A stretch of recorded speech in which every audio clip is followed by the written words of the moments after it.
Hi everyone, I'm back for discussion 2. How will you address ethics and responsibility pertaining to public speaking as you prepare your speech? I think there are many things that need to be addressed when you're preparing for a speech. Our lesson this week was really right on point, and I think that everybody needs to follow those 7 guidelines. Preparing for a speech is best when you know who your audience is. I know specifically in this class it's kind of hard because we don't necessarily see each other face to face. We don't speak to people in class. We're not friends with them. We don't know who they are and what they believe in and how they feel about certain subjects. But generally the best thing is for you to get to know who your audience is and how they feel about things, and depending on what you're speaking about, you take careful consideration into who you're speaking to and how you're talking. So some of my favorite of the guidelines that I'm really going to take into consideration would be to be balanced. I think staying away from bias is really, really important. Showing balance in your speech makes people more willing to listen to you.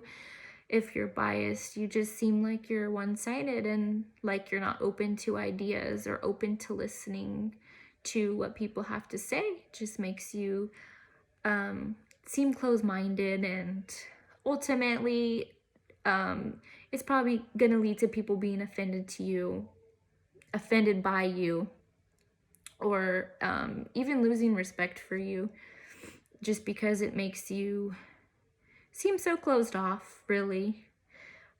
Taking appropriate risks is another one that I really like.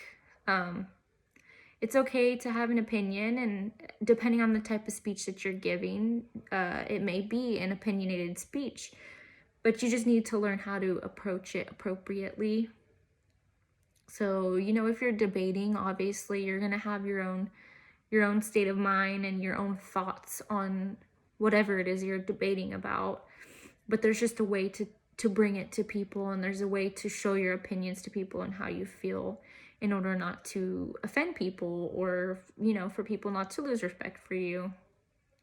But last but not least, my favorite of the guidelines is to be generous. And I think I love this because it pertains to nursing for me.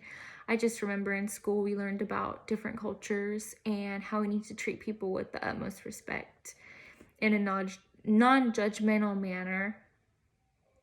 Even if we don't necessarily believe in the same things that they believe in, it's important that we treat them just as if they were coming from our own family. You respect their opinions and their beliefs and their values, just like you would your mom or your dad. I think if you take such careful consideration into your speech as if you would at work with your patients, that we would always give good speeches and people would always be willing to listen to us. So that's it for my discussion 2. Thank you for listening.